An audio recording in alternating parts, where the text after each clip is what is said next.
صاحب كلن عواوس كلن يطبطبيلن تشاس قبي بقونا يدي قرم سريح لن خلين كوخب جكنا بعسر عبلنا ناي زعري بعل الربتولة بعل مولو حمط ودي عري حيات بحاكوس اندستان هزبي عمركين كايا بتاريخ إياها على ما كاني خايا أتا حباسي نبعت أتا دباسي هاجر أتا زيت تلن إريتراوي أفريقاوي تسليم بينام بركليلو تسوازي ولدو أبيت رأي عين النسري أجزيم كان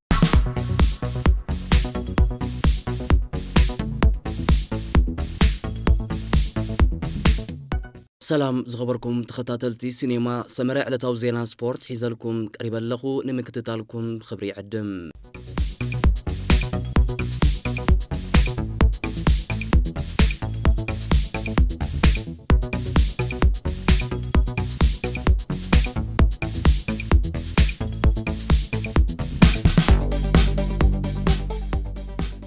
حدا تخاطرينا أبز حلف مدبنا بزحتوتو ناي ماليات الشلمات كابز قصيلنا أحصر أبيلنا كنقرب كنفتسن أبزني عسن حدا المدرخ زور فرنسا تزبزح الشلمات زركب وناني بيج أماليا يوم حدا تقادماي أمزاز من المدرخ عود بيج أماليا كوينو مزركب بدمر حموش تميت الشح إيرو إشلم كالا يكل تميت الشح ساساي دما 250 شح إيرو قلنو عيركب أب نفس وكف مدرخ بيج أماليا نزو حسد تقادماي دما 300 إيرو أساوي يركب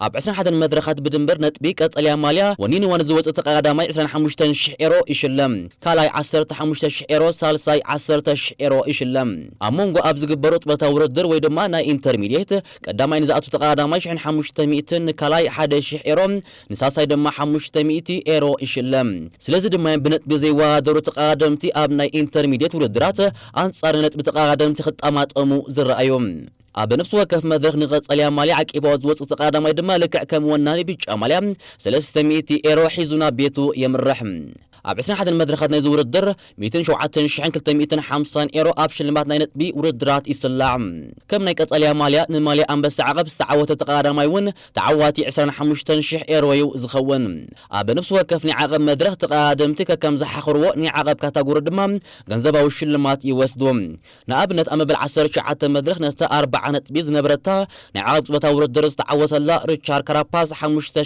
إيرو غنزبا وشلمات يو أتاو جيروم معالتا ونزام مالي عقيبات وصل تقادماي دما 300 إيرو شلمات يوسد أبني عقب بدمر 228 شح إيرو وفري يقبر ننا 95 عام زعد ميوز بلص تقادماي اتوهاب صعدا مالي اتازو واحد شلمات زلوا ماليا اب مزاز معوت صعدا مالي زخون تقادماي تعواتي 10 شح إيرو زخون بدمر كاب قدماي كساب ربع عايز وصل تقادمتي امونغوم زمقل 500 إيرو قنو عيرخبوم اب نفس وكف مدرك كاب 95 عام زعد ميوز تقادمتي بلوص صوتان زرأي تقادماي 500 إيرو إشلم أبز كاتاغوري زمرح تقادماي علتاو 300 إيرو ناب حسابو أتاو يقبر أب نفس وكف مدرخ بغانتا أبز كبر وردر قدامي تخوينان تمرح غانتا 800 إيرو شلماتي وهبام أمود أتنايت وردر بغانتا قدامي تخوينا وردران تزازم غانتا دما بدمر 10 إيرو شلماتي وهبام أب نفس وكف مدرخ زبرت تقالاساي كوينون زعوت تقادماي 3 إيرو إشلم أمود أتنا شلمات ناي بلوص صات بلوص تقالاساي كوينو نزعوت تقادماي دما 10 إيرو يوهبهم بدمر أب ناي بلوص تقالاساي تقادماي 56 إيرو قنو عيزولهم بدمر نخلو غنزباو شلمات أب حد خندمورو مس انفتن دما أكايتي ناي زور الدر بدمر 3 مليون 300 إيرو نشلمات دلو يقبرو مالتيوم بريزيدنت هاجر إيرترا إسياس أفوركي أوردرات أولمبيك باريس نتتصمت هاجرويت غانتا إيرترا لومي أب ساعتات نقو أب عد حالو تقبلو سناي من نيوتو غليت سلام أبتي كوميشنر بحالن سبورتن أمباسادر زمرة خلم كمون أكايت فدرشناتن هاجراوي كوميتي أولمبيك نسترخبلو مفانو سنة سرعات بريزيدنت إسياس أبزق نياتي زولو وعوعناي سبورت هواهو بدرجة هاجر نزولو بهاجن حيل زنس أبار أموخانو بمحبار إيرترا بقوصرين عينتسن أب عالم زبلت سبورتنياتات كم زهلو وأمنتي صنعيو كبل غليتسو كساب تحت وليد كازر اللي مسالت أتات بموداد نزل على عبيد سبورت كسرح زخاخره بريزيدنت إسياس أوسنات عينتات سبورت حاتي رزول عوت ناب كل عودات سبورت كزرقاح حيال تعرك كات تلابيوم أب كل نزواتات بقصري بركز بول من السياسة ساتفر وردر مسرع أقداس كم زخنن بعتب كتحاز كم زقبان بمزخار دمام تعلامة بدرجة علم أبز كيرو عبيت وردرات مستافة كبري زقونات صف عوت نمحفاز كون ملأختو أما حلاليفهم بريزيدنت إسياس أمود أتا تساتفتي وردرات ኦሎምፒክ ፓሪስ ተሰኪሞምን ዘለው ሓላፍነት ብምግንዛብ ንኻልኦት ስፖርተኛታት ኣርኣያ ብምዃን ኣብ ዘካይድዎ ውድድራት ዓወት ሒዞም ክምለሱ ኣተባቢዑ ኮሚሽነር ባህልን ስፖርትን ኤርትራ ኣምባሳደር ሰመረ ተክለ ብወገኑ ፕሬዚደንት ኢሳያስ ብቐጻሊ ስፖርተኛታት ንዝገብሩ ምትባዕ ብምስጋን ኣባላት ሃገራዊት ጋንታ ኤርትራ መንግስትን ህዝብን ንዘሰከሙ ሓላፍነት ንምትግባር ናይ ዓወት መንፈስ ክሰርጾም ተላብዩ ኣባላት ሃገራዊት ጋንታ ኦሎምፒክ ኤርትራ ድማ ዝምዝገብ ዘሎ ዓወታት ምርኣያ ናይቲ መንግስትን ህዝብን ኤርትራ ንስፖርት ዝህቦ ዘሎ ዓቢ ቆላሕታ ምዃኑ ብምሕባር ዓወት ሒዞም ክምለሱ ዝከኣሎም ከም ዝገብሩ ኣረጋጊጾም ካብ 26 ሓምለ ክሳብ 11 ነሓሰ ኣብ ፓሪስ ፈረንሳ ኣብ ዝካየድ መበል 33 ውድድራት ኦሎምፒክ ኤርትራ ኣብ ቅድም ብሽክለታ ምሕምባስን ኣትሌቲክስን ብድምር ብ11 ኣትሌታት ክትሳተፍ እያ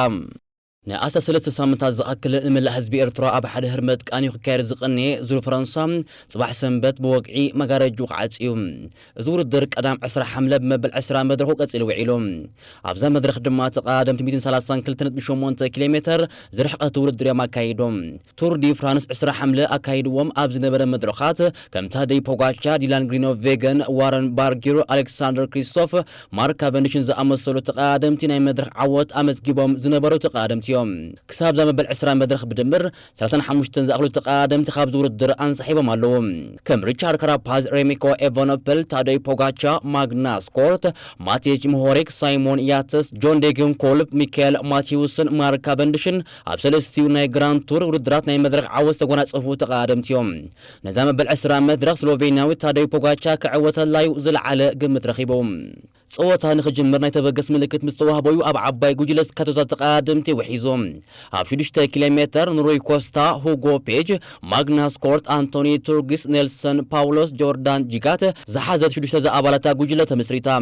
ይኹን እምበር እዛ ጉጅለ ን6 ኪሎ ሜትር ጥራይ ብሓባር ምስ ተጓዓዘት እያ ብዓባይ ጉጅለ ተጎቢጣ ኣብ 24 ኪሎ ሜትር ስጳኛዊ ኤንሪክ ማስ ንፈረንሳዊ ብሩኖ ኣርሚራል ናይ 3 ካሊት ንዊኮ ኬልደርመን ናይ 13 ካሊት ንዓባይ ጉጅለ ድማ ናይ 25 ካሊት ታት ናይ ግዜ ፍልል ያንጽፍላ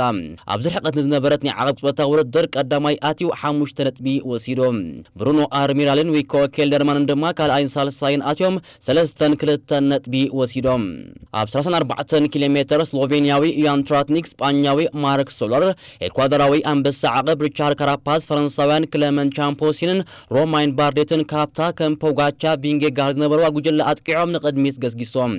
ኣብ 43 ኪሎ ሜትር ቤልጅማዊ ያስፐር ስቲቨን ፈረንሳዊ ናንስ ፔተርስ ላክሰምበርጋዊ ኬቨን ገኔቲስ አሜሪካዊ ኔልሰን ፓውሎስ ኖርዌጃዊ ቶቢያስ ሃላን ጆንሰን ካብ ዓባይ ጉጅለ ኣጥቂዖም ኣብ 52 ኪሎ ሜትር ካልኦት ጉጅለ ምስ ቀዳሚት ጉጅለ ተጸምቢራ ኣብ 82 ኪሎ ሜትር ንዊኮ ኬልደርማን ያን ትራትኒክ ያስፐር ስቲቨን ብሩኖ ኣርሚራል ኬቨን ገኔቲስ ሪቻርድ ካራፓዝ ኤንሪክ ማስ ሮማን ባርዴት ቶቢያስ ጆንሰን ዝሓቆፈት 10 ኣባላት ቀዳሚት ጉጅለ ንዓባይ ጉጅለ ናይ 3 ካሊትን ናይ ግዜ ጋገን ጽፋትላ ኣብ 87 ኪሎ ሜትር ዓባይ ጉጅለ ካብ ቀዳሚት ጉጅለ ድሕሪ ምትራፎም ሓዲግ ጸንሑ ናንስ ፔተርስን ኔልሰን ፓውሎስን ምስ ኣጸምቢራቶም ኣብ 87.7 ኪሎ ሜትር ኣብ ዝነበረት ናይ ነጥቢ ጽወታ ውድድር ቤልጅማዊ ያስፐር ስቲቨን ቀዳማይ ኣትዩ 20 ነጥቢ ወሲዶም ቶቢያስ ጆንሰንን ዊኮ ኬልደርማንን ድማ ብቀደም ሰዓብ 17-15 ነጥቢ ወሲዶም ኣብ 89 ኪሎ ሜትር ቀዳሚት ጉጅለን ዓባይ ጉጅለ ናይ 3:48 ካልኢትን ንቢንያም ግርማይ ዝነበራ ጉጅለ ድማ ናይ 13:4 ካልኢት ናይ ግዜ ጋገን ጽፋትሎም ኣብ 95 ኪሎ ሜትር ኣብ ዝነበረት ናይ ዓቀብ ጽወታ ውድድር ኤኳዶራዊ ኣባል ኢኤፍ ኤዱኬሽን ሪቻርድ ካራፓዝ ቀዳማይ ኣትዩ 10 ነጥቢ ወሲዶም ስጳኛዊ ኤንሪክ ማስን ስሎቬንያዊ ያን ትራትኒክ ድማ ኣሰሩ ሲዒቦም ብቀደም ሰዓብ 8-6 ነጥቢ ወሲዶም ሪቻርድ ካራፓዝ ኣብዛ መድረኽ ኣኪቦም ብዘሎ ነጥብታት ድምር ናይ ዓቀብ ነጥቡ 121 ኣብሪኹ ዕወት አንበሳ ዓቀብ ቱር ዲ ፍራንስ ምዃኑ ኣረጋጊጹ ዝሓለፈ ዓመት ንማልያ አንበሳ ዓቀብ ተዓዊትሉ ዝነበረ ኢጣልያዊ ጁልዮ ቹኮነ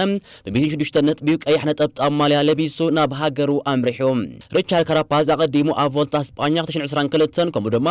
ኣብ ዙር ኮሎምቢያ ናይ ዝዓመት አንበሳ ዓቀብ ኮይኑ ውድድራቱ ዛዚሙ ምንባሩ ይፍለጥ ጾታ ንኽዛዘም 15 ኪሎ ሜትር ምስተረፎ ስጳኛዊ ማርክ ሶለር ካብ ቀዳሚት ጉጅለ ተሪፉ ጸኒሑ ላክሰምበርጋዊ ኬቨን ገኔትስ ተኸቲልዎ ጾታ ንኽዛዘም 13 ኪሎ ሜትር ምስተረፎ ማርክ ሶለር ናብ ቀዳሚት ጉጅለ ተመሊሱ ከም ስጳኛዊ ካርሎስ ሮድሪገዝን ኣውስትራልያዊ ጃይ ሂንሌይን ድማ ካብ ዓባይ ጉጅለ ተሪፉ ጾታ ንኽዛዘም 12 ኪሎ ሜትር ምስተረፎ ቤልጅማዊ ያስፐር ስቲቨን ካብ ቀዳሚት ጉጅለ ተሪፉ ጾታ ንኽዛዘም 11 ኪሎ ሜትር ምስተረፎ ስጳኛዊ ኤንሪክ ማስን ኤኳዶራዊ ሪቻርድ ካራፓዝን ካብ ቀዳሚት ጉጅለ ኣጥቂዖም ሪቻርድ ካራፓዝን ኤንሪክ ማስን ኣቀዲሞም ኣብ ዘካየድዎ 20 ውድድራት ኤንሪክ ማስ ኣብ 11 ኣጋጣሚታት ልዕሊ ካራፓዝ ላዕለ ደረጃ ሒዙ ውድድሩ ዛዚሞም ፀወታ ንኽዛዘም 8.7 ኪሎ ሜትር ምስ ተረፎ ከም ኣዳምያተስ ጁልያ ቹኮነ ዴሪክ ግን ካብ ናይ ፖጋቻ ጉጅለ ተሪፎም ፀወታ ንኽዛዘም 7 ኪሎ ሜትር ምስ ተረፎ ኤቨኖፐል ስካውቶ ንምግባር ሓፋብ ዝበለሉ ቪንጌጋርድን ፖጋቻን ተኸቲሎሞም ፀወታ ንኽዛዘም 4.7 ኪሎ ሜትር ምስ ተረፎ ሪቻርድ ካራፓዝ ንኤንሪክ ማስ ካብ ሮቱ ንምትረፍ ተደጋጋሚ መጥቃዕታት ኣካይዶም ኤንሪክ ማስ ግን ፍቃደኛ ይነበረን ክሰዶም ፀወታ ንኽዛዘም 4.5 ኪሎ ሜትር ምስ ተረፎ ኤቨኖፐል ዳግማይ መጥቃዕቲ ኣካይዶ ቪንጌጋርድ ስለ ዝሰዓቦ ግን ዳግማይ መጥቃዕቱ ፈሺሎም ንመጥቃዕቲ ኤቨኖፐል ውድቕ ዝገበረ ዮናስ ቪንጌጋርድ በርቃዊ መጥቃዕቲ ፈንዩ ታዲዮ ፖጋቻ ክኽተሎን ከሎ ኤቨኖፐል ግን ሰዓቱ ኣብ ክልተ ፉሽላት መጥቃዕታ ስለ ዘበኸልን ክኽተሎም ኣይከኣለን ፀወታ ንኽዛዘም 2.8 ኪሎ ሜትር ምስ ተረፎ ፖጋቻን ቪንጌጋርድን ንሪቻርድ ካራፓዝን ኤንሪክ ማስን ኣርኪቦሞም ፀወታ ንኽዛዘም 1 ኪሎ ሜትር ምስ ተረፎ ቪንጌጋርድን ፖጋቻን ንኤቨኖፐል ናይ 4 ካሊታት ናይ ግዜ ጋጋ ንፂፎምሉ ፀወታ ንኽዛዘም 700 ሜትሮ ምስ ተረፎ ሪቻርድ ካራፓዝ ካብ ፖጋቻን ቪንጌጋርድን ተሪፎም ታዲዮ ፖጋቻን ዮናስ ቪንጌጋርድን ድማ እቶም ናይ መወዳእታ ክልተ ተቃደምቲ ናብ መስመር ፅበታ ውድድር ዘምርሑ ተቃደምቲ ኮይኖም ኣብ መወዳእታ ፍሉይ ብቕዓት ፖጋቻ ኣብ ዝተርኣየሎ ፅበታ ውድድር ፖጋቻ ንውድድሩ ብ4 ሰዓትን 4 ደቂቕን 22 ካሊትን ብምዛም ዕውት መበል 20 መድረኽ ቱር ዲ ፍራንስ ኮይኑ ዮናስ ቪንጌጋርድ ብ7 ካሊታት ዲሕሩ ካልኣይ ሪቻርድ ካራፓዝ ብ23 ካሊት ዲሕሩ ሳልሳይ ሬሚኮ ኤቨኖፐል ብ53 ካሊታት ዲሕሩ ራብዓይ ተርታሒዞም ዕውት መድረኽ ታዲዮ ፖጋቻ ንሓምሻይ ግዜኡ ናይ መድረኽ ዓወት ቱር ዲ ፍራንስ ብምዝጋብ ሱፐር ሃትሪክ ሰሪሖም ብዘይ ካዚ ድምር ናይ ፕሮፌሽናል ዓወታቱ ናብ 82 ዝበረኸ ታዲዮ ፖጋቻ ድምር ናይ ቱር ዲ ፍራንስ ናይ መድረኽ ዓወታቱ ድማ ናብ 16 ኣደይቦም ኤርትራዊ ቢንያም ግርማይ ብ36 ደቂቕን 53 ካሊትን ዲሕሩ መበል 122 ተርታሒዙ ንገደብ ግዜ ሲዒር ውድድሩ ብሰላም ዛዚሞም ቢንያም ግርማይ ኣብ ዝኣትወሉ ዝነበረ ግዜ ብሰለስተ ተቃደምቲ ኣባላት ኢንተርማርሸ ተሰኒዩ ሓጎሱ እናፀንበለ ሕንፃፅ ረጊፆም ኣንታ ነብሪ ጎልጎል ጸሊም ኣልማዝ እንቋዕ ነዚ ኣብቅዓካ ሲዒርካ ተቃሊስካ ኢኻ ሞ ክብርን ሞገስን ይብፃሕካ ኮሪዕኻ ኣኹሪዕኻና ኢኻ ሞ ሰሰናዩ ንዓኻ ታዲዮ ፖጋቻ ብ82 ሰዓትን 53 ደቂቕን 32 ካሊትን 99.99 ሚእታዊት ዕውት ቱር ዲ ፍራንስ ናይ ዝዓመት ምዃኑ ኣረጋጊፆም ዴንማርካዊ ዮናስ ቪንጌጋርድ ብ5 ደቂቕን 14 ካሊትን ዲሕሩ ካልኣይ ሬሚኮ ኤቨኖፐል ብ8 ደቂቕን 4 ካሊትን ዲሕሩ ሳልሳይ ተርታሒዞም ካብ ያስፐር ፊሊፕሰን ብተወሳኺ ንገደብ ግዜ እውን ዝሰዓረ ቢንያም ግርማይ ብ387 ነጥቢ ሙሉእ ብሙሉእ ዕውት ቀጠልያ ማልያ ኮይኖም ቢንያም ናይ ፈለማ ኣፍሪቃዊ ናይ ፈለማ ኤርትራዊ ናይ ፈለማ ኣባል ኢንተርማርሸ ቀጠልያ ማልያ ቱር ዲ ፍራንስ ዝወነነ ተቃዳማይ ብምዃን ኣብ ታሪክ ክሰፍር እዩ ቢንያም ኣቀዲሙ ናይ ፈለማ ጸሊም ኣፍሪቃዊ ዕውት መድረኽ ቱር ዲ ፍራንስ ዝብል ክብሪ ምጉንፃፉ ኣይርሳዕን የውሃና ንመላእ ህዝቢ ኤርትራ የውሃና ነቶም ንቢንያም ናብዚ መድረኽ ዘብፅሑ ሰባት ያስፐር ፊሊፕሰን ብ354 ነጥቢ ካልኣይ ፈረንሳዊ ብሪያን ኮካርድ ብ208 ነጥቢ ሳልሳይ ተርታሒዙ ውድድሩ ዛዚሙ እታ ን21 ክፋላት ዝተጓዓዘ ተኸታታሊት ፊልም ኣብ 20 መድረኻ ብጅግንነት ቢንያም ግርማይ ተዛዚማ ኤኳዶራዊ ኣባል ኤፊዲኬሽን ሪቻርድ ካራፓዝ ብ127 ነጥቢ ዕውት ኣንበሳ ዓቐብ ናይዚ ውድድር ኮይኑ ታዲዮ ፖጋቻ ብ97 ነጥቢ ካልኣይ ዮናስ ቪንጌጋርድ ብ67 ነጥቢ ሳልሳይ ተርታሒዙ